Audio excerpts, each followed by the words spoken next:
سے ہوتے ہوئے کچن میں اور باورچی خانے سے ہوتے ہوئے باہر کی طرف آئی. انہوں نے اس نالی کے پاس بیٹھ کر نالی کی کیچڑ کو جو کھاد ہوتی ہے کالی کالی نالی کی کیچڑ کو اٹھا کر انہوں نے مل لیا اپنے کپڑوں پر, اور وہ نالی کی کیچڑ دوبارہ اٹھا کے مل لیا اپنے چہرے پر, داڑھی پر, اور ہاتھ میں بھگو کے آئے کہتے چلا اب آپ مل مجھ سے, میرے قریب آئے گی, میرے ساتھ سوئے گی, لڑا. وہ کہتی ہے ہٹ ہٹ, یہ کیا ہٹ, یہ کیا. انہوں نے جلدی سے کپڑے کی گٹھری اٹھائی اور بھاگے. فخرج ہاربا, بھاگتے ہوئے نکلے اور جلدی سے دروازے کھولے اور باہر نکل گئے, اور نکلتے ہی سیدھے اپنے گھر پہ آئے. کنویں پر پانی نکالا, دھوئی. بیوی کہتی یہ کیا؟ پورا واقعہ سنایا اپنی بیوی کو. اس نے اللہ کا شکر کیا, اللہ کا شکر ہے کہ اس نے چڑیل سے تمہیں بچا دیا. زنا کا دروازہ قریب, خوبصورت عورت قریب, کپڑے بیچنے کی بھی ضرورت نہیں پڑتی, اتنا دے دیتی ان کو, اتنا دے دیتی کہ وہ زندگی بھر بیٹھ کر کھاتے, محنت ہی نہیں کرنا پڑتی, آج سے کپڑا بھی نہیں بیچنا پڑتا, لیکن محنت کی کمائی کرنا پسند ہے. خوبصورت عورت موجود ہے, یہ خود حسین و جمیل ہے, لیکن انہوں نے واعظ و نصیحت کی, ڈرایا, نہیں مانی, تو اپنے جسم پر انہوں نے کھاک مل لی, کیچڑ مل لی, نالی کی گندگی کو اپنے کپڑوں پہ مل کے اپنے چہرے پہ مل لیا. اس عورت کو ان سے الرجی ہو گئی, ہٹ یہ کیا, اور بھاگے, کپڑا اٹھا کر چلے آئے سیدھے اپنے گھر, اور اللہ کا شکر ادا کیا. میرے بھائیوں, آج کے اس دور میں ایسے نوجوان کہاں ملیں گے؟ بھاگیں گے تو پیسہ دے کے جاتے ہیں, تو بھاگنے کی بات کرتے ہیں. مولانا بھاگیں گے, بھاگنا تو چھوڑو, وہ تو پیسہ دے کر بھی جسم حاصل کرنے کے لیے تیار ہے. اور کون ہے؟ محمد اسلم, محمد اکرم. کون ہے؟ مسلمان. یہ مسلمان ہے کہ جنہیں دیکھ کے شرمائے. والذین هم لفروجهم حافظون الا على ازواجهم او ما ملكت ايمانهم فانهم غير ملومين. اپنی بیویوں کے ساتھ اور لونڈیوں کے ساتھ اپنی شرافت کی حفاظت نہ کرنے میں کوئی ملامت نہیں ہے. بیوی اور لونڈی کو چھوڑ کر کہیں بھی جا رہے ہیں تو یہی لوگ حد سے آگے بڑھنے والے ہیں, سرکش ہیں, آگے جا رہے ہیں, سرکش ہیں, آگے بڑھ رہے ہیں. والذین هم لاماناتهم وعهدهم راعون. اور وہ لوگ بھی کامیاب ہیں اور جنت کے وارث ہیں. کون؟ جو اپنی امانتوں کا پورا پورا خیال رکھتے ہیں. امانتوں کا خیال رکھتے ہیں. امانت بہت بڑی چیز ہے, امانتوں کا خیال رکھنا بہت بڑی چیز ہے. کسی کی امانت ہو اس کو فوراً واپس کر دیا جائے, اس امانت میں خیانت نہیں ہونی چاہیے. مکے میں ایک شخص رہتا تھا یوسف نام کا. اس نے مکے ہی کے کسی آدمی کو 1000 درہم قرض دیا تھا. یوسف نے کسی آدمی کو 1000 روپے کا قرض دیا تھا, یہ لے لو. قرض ملنے کی امید نہیں ہے, وہ آدمی غریب سے غریب ہوتا چلا گیا, قرض ملنے کی امید نہیں. جس آدمی نے قرض دیا تھا 1000 درہم, اس آدمی کو اس آدمی کی 1000 درہم کی کوئی چیز دوسرے آدمی سے وصول ہو گئی. ایک دوسرے آدمی کے پاس اس کی ایک چیز رکھی تھی 1000 درہم کی, وہ اس کو مل گئی. یہ آدمی اس چیز کو لے کے مکے کے عالم کے پاس گیا. سنو مسئلہ, یہ عالم, یہ یوسف اس عالم کے پاس گیا اور کہنے لگا ایک آدمی کے اوپر میرا 1000 قرض درہم ادھار قرض تھا. بظاہر اس کے دینے کی ہمیں امید نہیں ہے کہ وہ مجھے دے گا, لیکن دوسرے آدمی سے اس کی 1000 درہم کی چیز مجھے مل گئی, کیا میں اسے اپنے پاس رکھ سکتا ہوں؟ 1000 درہم اس کے عوض یہ میرے پاس آ جائیں گے. میری چیز نہیں ملی لیکن 1000 کی یہ چیز ہمیں مل جائے گی.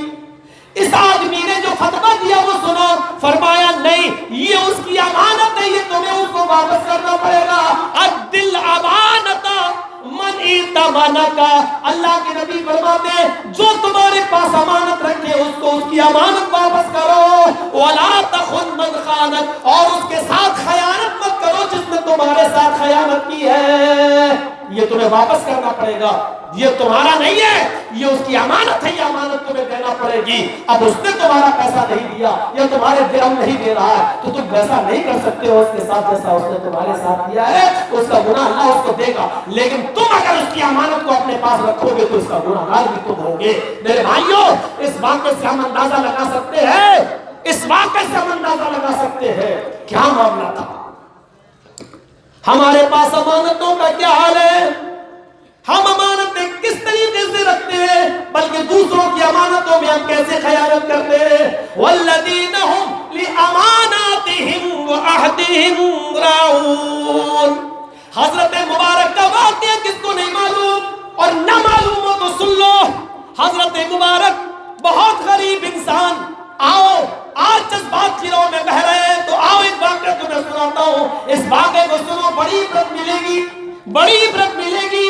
حضرت مبارک ایک بہت غریب انسان مزدوری تلاش کر رہے ہیں کہ کوئی مجھے مزدوری مل جائے. ایک آدمی نے ان کو مزدوری دے دی.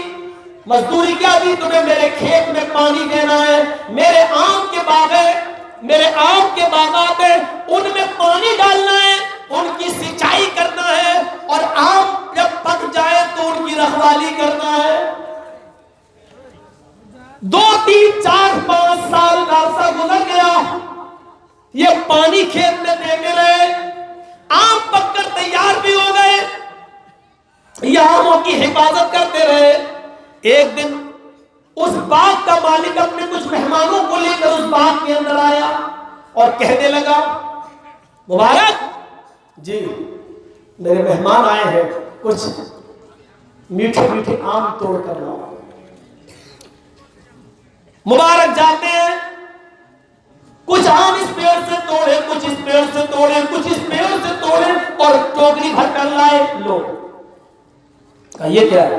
آم. کھائے, کچھ میٹھے نکلے, کچھ کھٹے نکلے, کچھ کسیلے نکلے, کچھ کچے نکلے.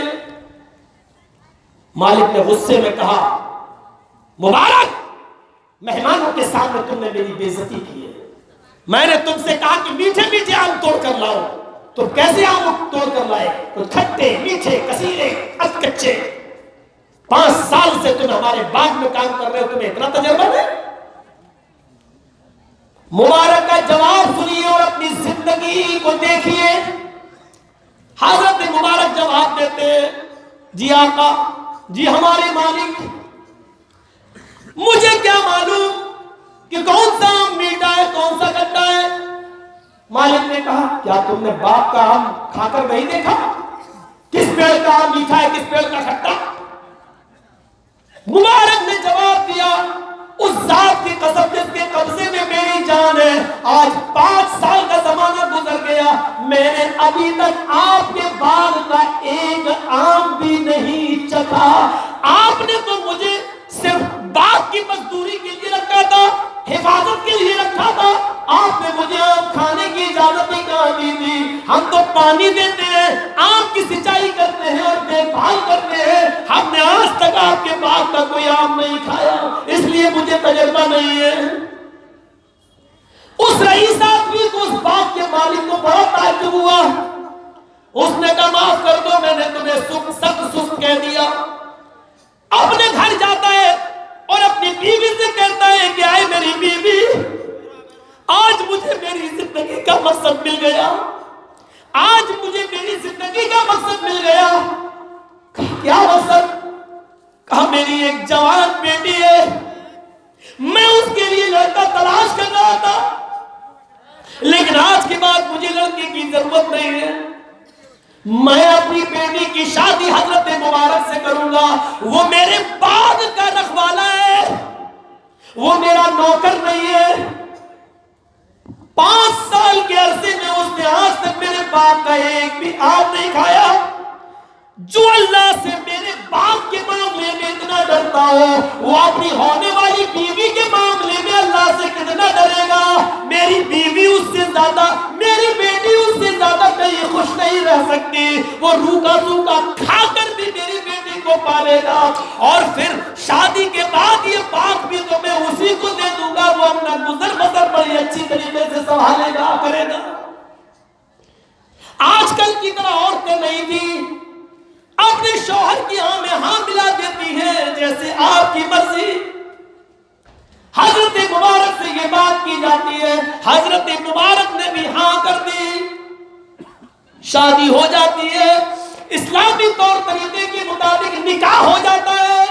اللہ کی قسم اتنے بڑے امیر آدمی کی بیٹی کا نکاح ہوتا ہے, نہ باراتیوں کا پتہ, نہ ڈھول تاشوں کا پتہ, نہ مہندی کا پتہ, نہ سہرے کا پتہ, نہ ہلدی کا پتہ, نہ لڑکیوں والے اپنی سہیلیوں کے ساتھ آ رہے ہیں اور دولہا کو انگوٹھیوں گھڑی پہنائی جا رہی ہے.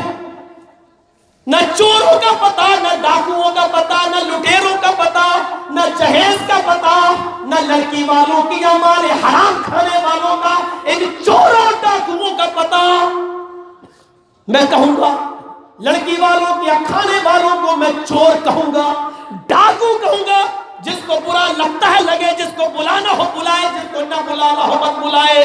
میرے بھائیوں میری صحت پر کوئی فرق نہیں پڑتا, کسی کا پتہ نہیں, نہ باراتیوں کا پتہ, کوئی پتہ نہیں. اسلامی طور طریقے سے نکاح ہو جاتا ہے. حضرت مبارک کے سامنے اس رئیس الضمیر آدمی نے اپنی بیٹی دے دی اور خوشی خوشی ودا کر دی. نہ ماروتی آئی, نہ گاڑی آئی, نہ اسکارپیو آئی, نہ آتش بازی چھوٹی. حضرت مبارک اور اس امیر پاک کے مالک کی بیٹی دونوں شب زفاف مناتے ہیں.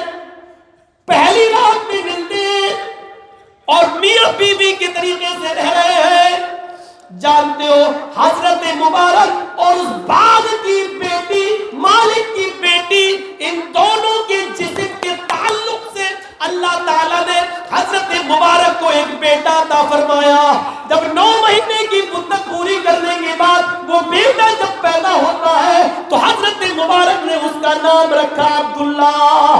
یہی عبداللہ 19 سال کے 20 سال کے ہوتے ہیں تو اس علاقے کے سب سے بڑے عالم بنتے ہیں اور سب سے بڑے محدث بنتے ہیں. اور آج دنیا کی تاریخ میں عبداللہ ابن مبارک کے نام سے, محدث جلیل کے نام سے مشہور ہے.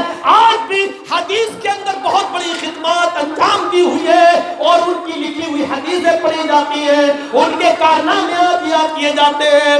جب ہماری نیتیں نیک تھی, جب ہمارے ارادے نیک تھے, جب ہمارے اندر ایمانداری اور امانت داری تھی تو ہماری بیویوں کے پیٹ سے ہونے والے بچے بھی محدث پیدا ہوتے تھے.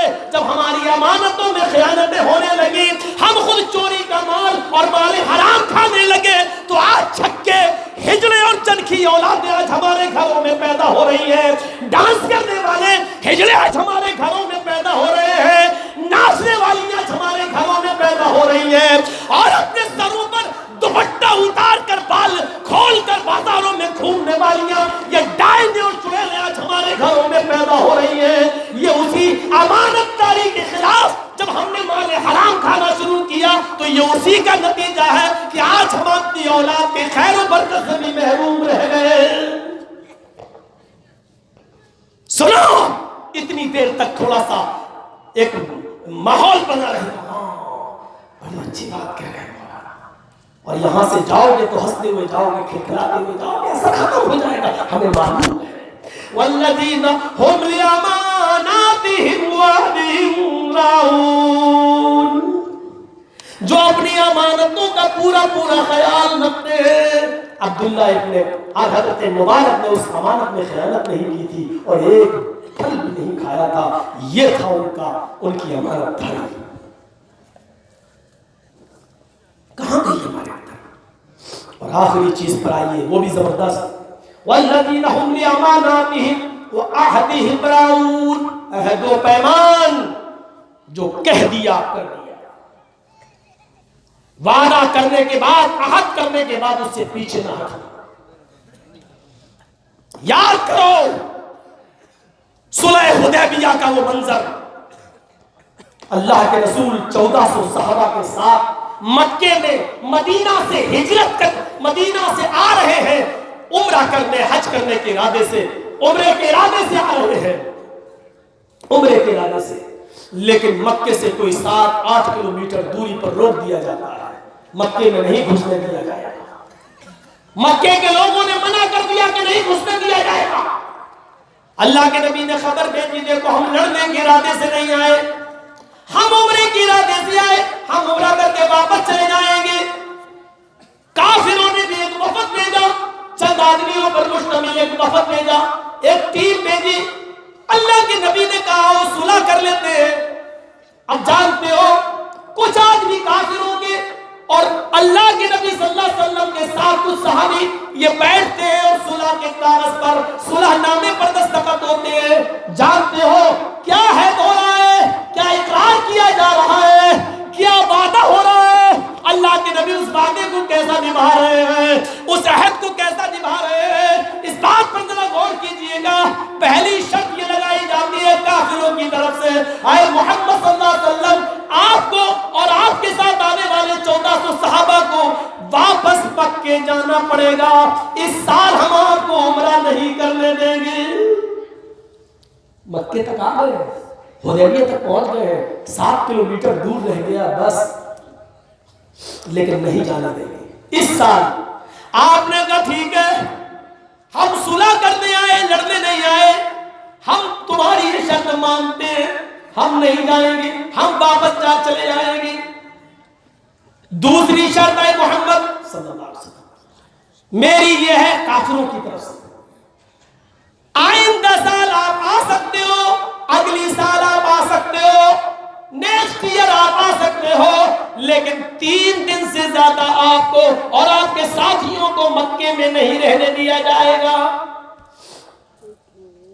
آپ نے کہا اے سہیل مجھے تیری یہ شرط بھی منظور ہے. عہد دیکھیے اقرار.